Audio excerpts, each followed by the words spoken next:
Buenas tardes, soy el doctor Albert Cabané y les voy a presentar el trabajo sobre la evolución y transformación de la producción de ladrillos en Barcelona, del tejar a la industria, realizado junto a la doctora Cosima Cornado en la Universitat Politécnica de Cataluña. El ladrillo ha acompañado a la arquitectura desde las primeras civilizaciones. Durante milenios, su técnica de producción se ha mantenido prácticamente invariable.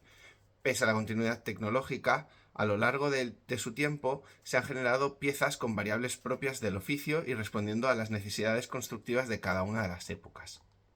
No será hasta el siglo XIX, con la revolución industrial, cuando la mecanización de los procesos de producción se transforme la técnica, la escala de producción y la regularización del producto. El proceso de producción manual tradicional en el área metropolitana de Barcelona, concretamente en el municipio de Gavà, fue documentada fotográficamente por Francesc Català en los años 60. En la primera fila de imágenes se muestran fotografías sobre el tratamiento de las arcillas, comenzando por la extracción manual en el propio tejar. Le sigue la maduración o meteorización mediante el reposo de las arcillas a la intemperie durante semanas o meses para desagregar, homogenizar y estabilizar la materia prima, con el objetivo de mejorar su trabajabilidad. A continuación, el garbeo de la materia prima se realiza para eliminar gravas, raíces y otros elementos indeseados dentro de ella. Seguidamente se muestra el amasado manual, ajustando la humedad hasta alcanzar la plasticidad deseada. Y finalmente la preparación del terreno donde se depositarán los ladrillos crudos. La segunda fila de imágenes muestra el procedimiento de moldeo de los ladrillos crudos, desde el espolvoreo de arena sobre el terreno, el amasado y relleno del molde o gavete y su desmoldeo sobre el terreno, dejando la pieza cruda lista para el secado. La última fila muestra cómo las piezas dispuestas en hiladas se separan para favorecer la ventilación y la pérdida progresiva de agua. La duración del secado depende de las condiciones climáticas y puede extenderse desde varios días hasta semanas. El último conjunto de imágenes muestra el proceso de cocción en un horno tipo Hoffman, donde una vez cargados los ladrillos se requiere de una vigilancia constante por parte del hornero que controla empíricamente la progresión térmica y la distribución del calor dentro de la cámara. Finalmente, una vez enfriados los ladrillos, se procede con la extracción del horno.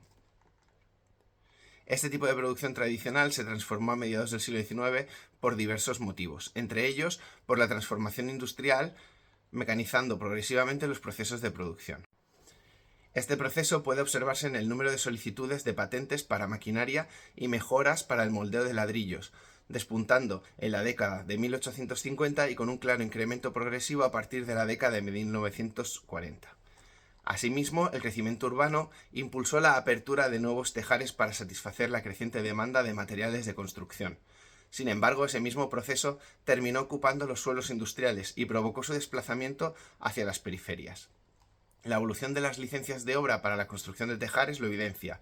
En la ciudad de Barcelona se registra un pico en la década de 1880 y una disminución progresiva hasta su casi desaparición a comienzos del siglo XX. Sin embargo, en el área metropolitana, el máximo se sitúa en torno a la década de 1920, con una reducción clara a partir de la década de 1950, causada por el Reglamento de Actividades Molestas, Insalubres, Nocivas y Peligrosas de 1961, que fijó condiciones de emplazamiento, causando el progresivo cierre de muchos tejares en la década de 1960 y 1970. En esta imagen se observa cómo el proceso de mecanización ha ocupado los procesos de tratamiento de las arcillas, sustituyendo completamente los procesos manuales. Esta mecanización en el tratamiento de las arcillas ha dado como resultado una progresiva disminución de los áridos y granulometría de las arcillas, hecho observable en los siguientes ladrillos que se muestran. La evolución del moldeo, en particular la extrusión, tecnología dominante en España, se mantuvo relativamente estable con mejoras incrementales desde la presentación de la máquina de Clayton en 1851 hasta los mediados del siglo XX. El progreso se centró en un cambio de organización del proceso, donde se pasó de pequeños tejares con máquinas separadas para cada operación a líneas integradas en serie que encadenaban trituración, cribado, mezclado y extrusión. Esta integración se ilustra perfectamente en la publicación de Carl Handel and Schoenen de 1923.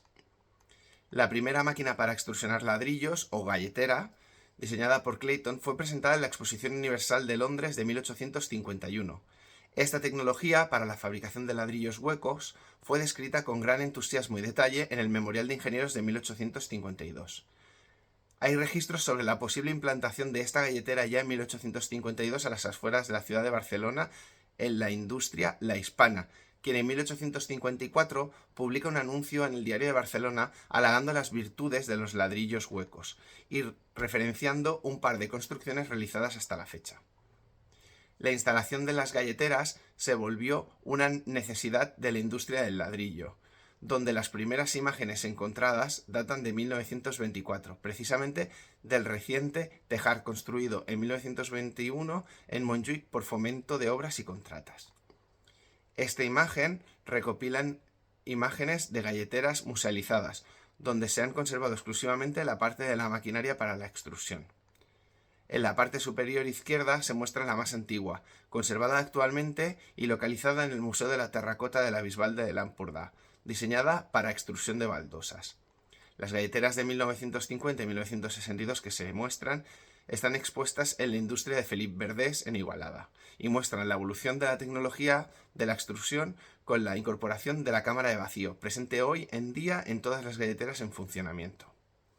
La cámara de vacío aparece en Europa sobre los años 1930, pero no se han encontrado registros en Barcelona hasta casi la década de 1950. Esta tecnología desairea la pasta antes de la boquilla, eliminando burbujas y oclusiones. Esto produce una extrusión más estable, con menor porosidad y mejor plasticidad. Entre otros factores, permite la realización de productos con aristas más nítidas, con huecos con tolerancias dimensionales más fiables. La evolución en el proceso de cocción se divide en 3 etapas. La primera, el uso del horno intermitente, de uso tradicional, dominante hasta el siglo XX, trabaja por lotes, con encendido, cocción, enfriado y descarga en ciclos sucesivos.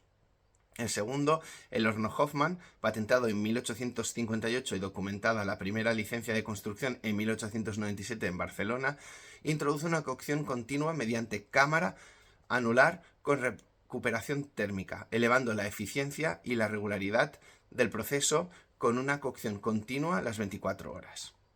Por último, el horno túnel, introducido en Cataluña en la década de los años 1940 y generalizado en las grandes plantas industriales a mediados del siglo XX, en estos hornos las piezas avanzan sobre vagonetas por zonas de precalentamiento, cocción y enfriado, en un proceso totalmente mecanizado.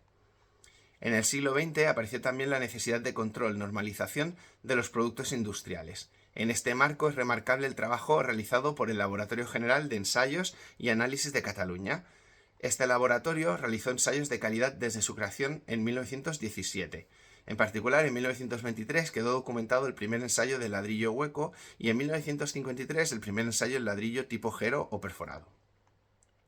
La información de archivo muestra una presencia predominante de ensayos en ladrillos macizos hasta 1951, donde el ladrillo hueco comienza a tener una presencia importante hasta sobreponerse claramente a finales de la década de 1950. Para enmarcar la evolución técnica, el trabajo de Juan Bergós, publicado en 1953, es una referencia clave en la caracterización mecánica de materiales de obra. En esta obra, Bergós dedica un capítulo al ladrillo, presentando ensayos de compresión, tracción, flexión y corte, así como absorción, densidad y dureza, sobre diferentes formatos de ladrillo que incluyen procesos de fabricación tanto manual como mecanizado, huecos perforados o macizos. En esta lámina se presentan los 3 formatos de ladrillo: macizo, perforado y hueco.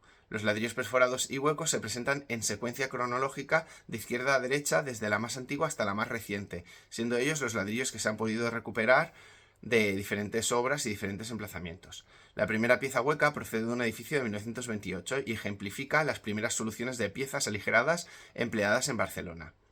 La primera pieza perforada procede de un edificio de los años 50, de fecha cercana a la del primer ensayo registrado en el Laboratorio General. Actualmente en Cataluña coexisten 2 realidades productivas: tejares tradicionales, conocidos como bóbilas, y plantas industriales basadas en la extrusión de la pieza. El trabajo de campo ha documentado casos en activo desde el Forn d'Obra Duran en Sant Hilari Sacalm, de proceso íntegramente artesanal, hasta la bóbila Aguilera, en la Pobla de Claramunt, que conserva el último horno Hoffman operativo de Cataluña, Del presente estudio se pueden extraer una serie de conclusiones. La primera de ellas es la necesidad de valorizar las técnicas manuales de fabricación. Las técnicas manuales de fabricación contienen un conocimiento acumulado durante siglos, como por ejemplo proporciones, texturas, tolerancias, tiempos. Reconocer su valor no es un mero ejercicio de nostalgia, es disponer de referencias para diagnosticar, fechar o poder incluso intervenir con criterio edificios que posean estos materiales. Proponemos documentarlas sistemáticamente, preservándolas donde sigan activas y utilizarlas como guía en la reparación o reposición compatible dentro de los monumentos. La segunda conclusión, reconocer la industrialización y sus procesos, realizando una lectura de las maquinarias, los hornos, las normas y los procesos de fabricación industrializada, nos permite fechar productos y entender su desempeño dentro de la construcción. Integrar esta cronología con las técnicas en los procesos de mejora de los diagnósticos reduce la incertidumbre en la conservación o incluso en el cálculo de las estructuras, siendo necesario realizar trabajos de archivo, catálogos y ensayos fundamentales para la caracterización de estos elementos. La siguiente conclusión que se puede obtener es la necesidad de salvaguardar las instalaciones de los tejares. En particular, entender que los tejares son un conjunto de construcciones que incluyen desde la cantera, áreas de secado, naves, maquinarias y hornos, recomendando inventariar, proteger todos los elementos singulares, documentándolos antes de cualquier transformación y promover usos compatibles, asegurando que no solo los hornos y las chimeneas sean un mero recuerdo simbólico de aquellas industrias, sino el conjunto general para entender el proceso de... La última de las conclusiones que se puede obtener es más bien una necesidad. La necesidad de entender y de conocer las diferentes piezas a lo largo de la historia, sobre todo del siglo XIX y del siglo XX, para poder no solo entender, sino comprender las estructuras de obra de fábrica de ladrillo y con este hecho poder ejercer una salvaguarda mucho más acorde con los criterios de seguridad, autenticidad y legibilidad. Muchas gracias por su atención.